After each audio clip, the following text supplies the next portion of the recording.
बिस्मिल्लाहिर्रहमानिर्रहीम। अस्सलाम वालेकुम स्टूडेंट्स, दिस इज़ माचमी लेक्चर बॉटनी। आज का जो हमारा बायोलॉजी सेकेंड ईयर का लेक्चर है that is about the neurons which is the second part of the nervous system. Neurons जो हैं वो हमारे नर्वस सिस्टम का एक स्ट्रक्चरल फंक्शनल यूनिट है। मतलब जो नर्वस सिस्टम है वो पूरा का पूरा न्यूरॉन से मिलकर बना हुआ है और जो फंक्शंस हैं वो भी न्यूरॉन्स ही परफॉर्म कर रही हैं। लेकिन इसके अलावा भी न्यूरॉन्स के अलावा भी हमारी बॉडी के अंदर कुछ ऐसे सेल्स हैं जो कि नर्वस सिस्टम के साथ काम कर रहे हैं हायर एनिमल्स में और ह्यूमंस में। तो उन सेल्स को हम कहते हैं neuroglia. Neuroglia make as much as half of the nervous system. Neuroglia play a vital role in nutrition of the neurons, यानी न्यूरॉन की न्यूट्रिशन का काम कर रहे हैं और उसकी प्रोटेक्शन कर रही हैं माइलिन शीट के ज़रिए। हम पढ़ते हैं ना कि न्यूरॉन्स के गिर्द माइलिन शीट मौजूद होती है। यहाँ पर आप देख सकते हैं, ये देखें, ये आपको दिखाई हुई है myelin sheet.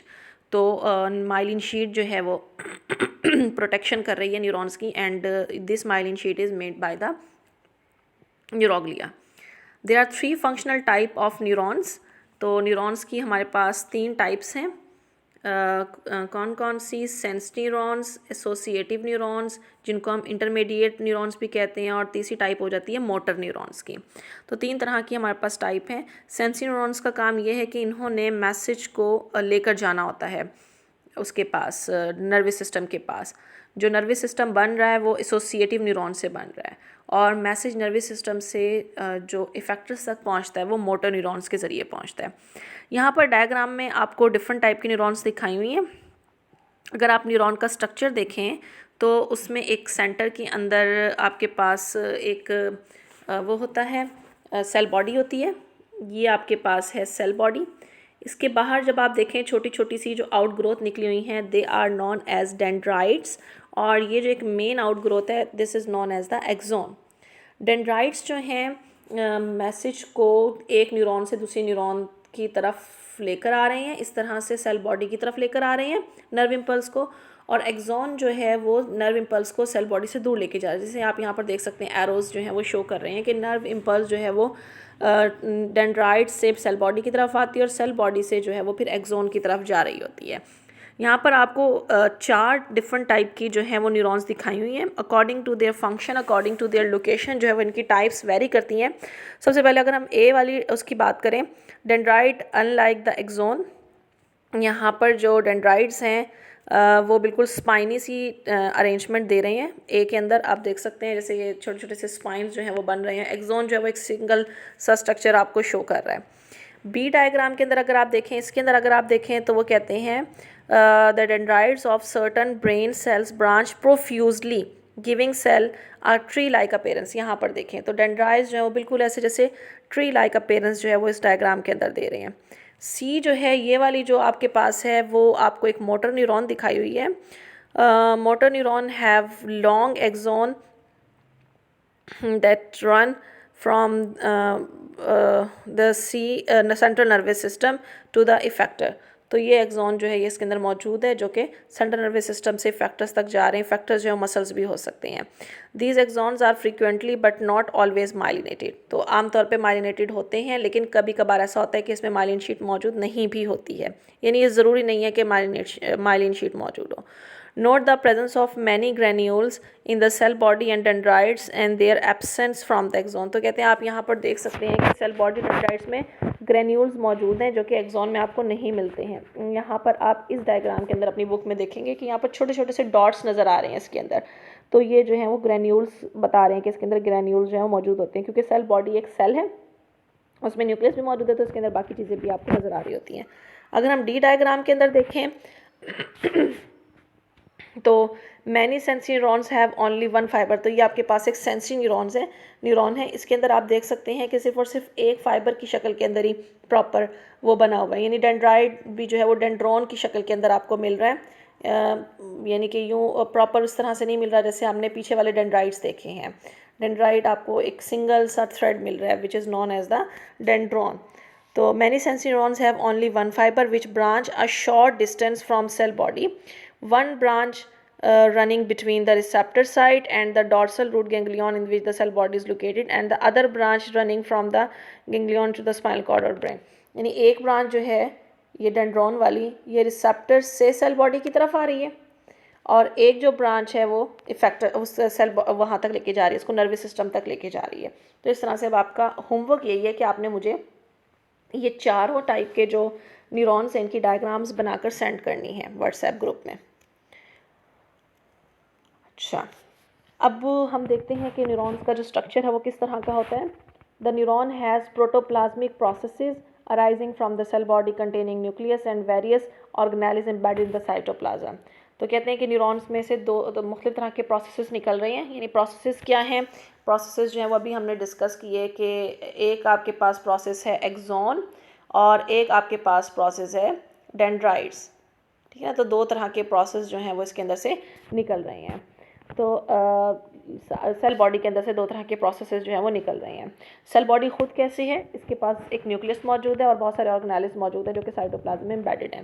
There are two main type of cytoplasmic process और फाइबर्स, आगे उन्होंने डिस्कस किया है। The one which carry impulse toward the cell body is called the dendron if it is a single fibre, but if small fibres they are known as dendrites. यानी अगर ये single fibre की शक्ल में है तो ये डेंड्रॉन है, और अगर ये फाइबर्स बहुत सारे हैं तो डेंड्राइट्स हैं। यहाँ पर आप देख सकते हैं कि अगर सिंगल फाइबर की शक्ल में तो डेंड्रॉन है, और अगर ये बहुत सारे हैं तो ये फिर किस के शक्ल के अंदर कहलाते हैं? डेंड्राइट्स कहलाते होते हैं। काम इनका यही है, चाहे डेंड्रॉन हो चाहे डेंड्राइट्स हो। The process conducting impulse away from the cell body are term as the axon. these may be more than a meter long in some neuron। तो कुछ एक्सॉन के अंदर 1 मीटर से ज़्यादा भी न्यूरॉन्स होते हैं। इसके अलावा कुछ है निजल्स ग्रैन्यूल्स, अंडरलाइन कर लें इनको भी, जो डेफिनेशंस आपके पास आ रही हैं उनको अंडरलाइन कर लें। निजल ग्रैन्यूल्स क्या हैं? Which are group of ribosomes associated with rough endoplasmic reticulum and Golgi apparatus are present in the cell body। हमें पता है सेल बॉडी, मैंने अभी आपको बताया कि सेल बॉडी एक सेल है, उसमें न्यूक्लियस है, उसके अंदर ऑर्गेनेल्स हैं। तो अगर उस ऑर्गेनेल के अंदर जैसे अब उसमें एंडोप्लाज्मिक रेटिकुलम भी है, गोल्जी अपरेटस भी है, तो अगर उसके साथ राइबोसोम्स ग्रुप की शक्ल के अंदर मौजूद हैं तो उस ग्रुप को हम नाम देते होते हैं निजल ग्रैन्यूल्स का। तो उसके अंदर निजल ग्रैन्यूल्स जो हैं वो मौजूद हैं। Microtubules, neutrophils, rough endoplasmic reticulum and mitochondria are also present throughout the exoplasm of the neuron। Cell body of or soma is the main nutritional part of the cell। Neuron का एक nutritional part जो है वो cell body है, and it is concern with the biosynthesis of material necessary for the growth and maintenance of the neuron. Neuron की maintenance करनी है, neuron की ग्रोथ करनी है, वो सारी की सारी यही कर रहा है। If the cell body of the neuron remain intact it can regenerate axonal and dendrite fibres, but neurons once mature do not divide by any further. यानी जब तक इमेच्योर रहते हैं और सेल बॉडी उसके साथ अटैच है, न्यूरॉन्स जो हैं उनके डेंड्राइट्स और एक्सोन जो हैं वो ग्रो करते रहते हैं, लेकिन अगर एक दफ़ा वो मिच्योर हो जाए तो फिर उसका साइज़ जो है वो नहीं बढ़ता। तो ये था हमारे पास न्यूरॉन्स, यानी second part of the nervous system. Third and last part of the nervous system is effector, जो कि रिस्पॉन्स करवाते हैं। तो these are the structures which respond when they are stimulated by impulse coming via motor neuron. तो जब nervous system, हमारा brain या हमारा स्पाइनल कॉर्ड जब मैसेज को पहुंचाता है मोटर न्यूरॉन्स के ज़रिए, तो वो मैसेज आता है इफेक्टर के पास। इफेक्टर जो है वो फिर उसके हिसाब से रिस्पॉन्स करवाते हैं। तो इफेक्टर्स जो हैं वो ग्लैंड्स भी हो सकते हैं जो सिक्रीशन के ज़रिए रिस्पॉन्ड कराएंगे, इफेक्टर्स मसल भी हो सकते हैं जो कॉन्ट्रैक्शन के ज़रिए जो है वो रिस्पॉन्स कराएंगे। तो एक रिस्पॉन्स को रिफ्लेक्स आर्क की फॉर्म के अंदर आपको जो है वो डिस्कस किया हुआ है। ये वाली जो डायग्राम है ये रिफ्लेक्स आर्क की शो कर रही है। यहाँ पर आप देखें, ये यहाँ पर इसके पास है पेन रिसेप्टर्स।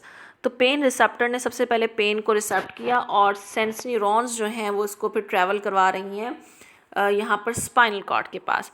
स्पाइनल कॉर्ड के अंदर ये न्यूरॉन का जो नर्व इम्पल्स से जा रही है, स्पाइनल कॉर्ड के अंदर यहाँ पर रिस्पॉन्स भी पैदा किया जा रहा है, और एक तरफ आप देख सकते हैं कि ब्रेन की तरफ भी मैसेज चला गया।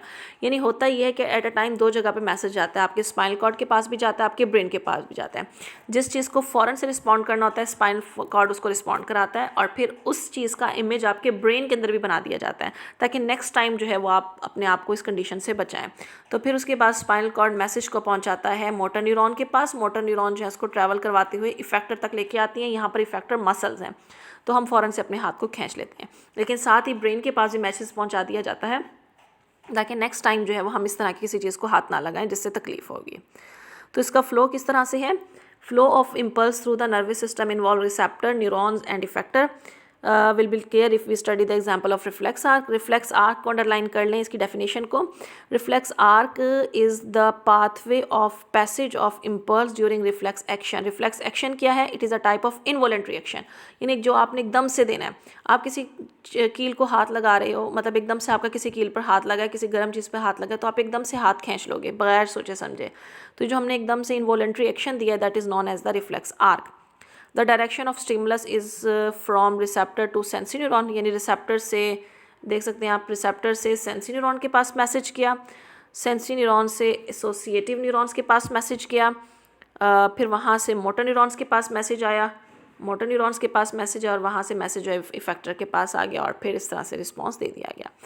तो ये था हमारे पास नर्वस सिस्टम आज का टॉपिक। तो आपका होमवर्क क्या है? आपने एक तो मुझे ये चारों टाइप की जो है वो न्यूरॉन्स बनाकर सेंड करनी है, बुक बंद करके आप बनाएंगे इसको विद लेबल, और एक आपने रिफ्लेक्स आर्क की मुझे डायग्राम सेंड करनी है। लास्ट में आज मुझे ये सारा का सारा होमवर्क चाहिए। जो कन्फ्यूजन हो आप मुझसे ग्रुप में या सेपरेट जो है व्हाट्सएप नंबर पे मैसेज करके पूछ सकते हैं। बेस्ट ऑफ लक, अल्लाह हाफिज़।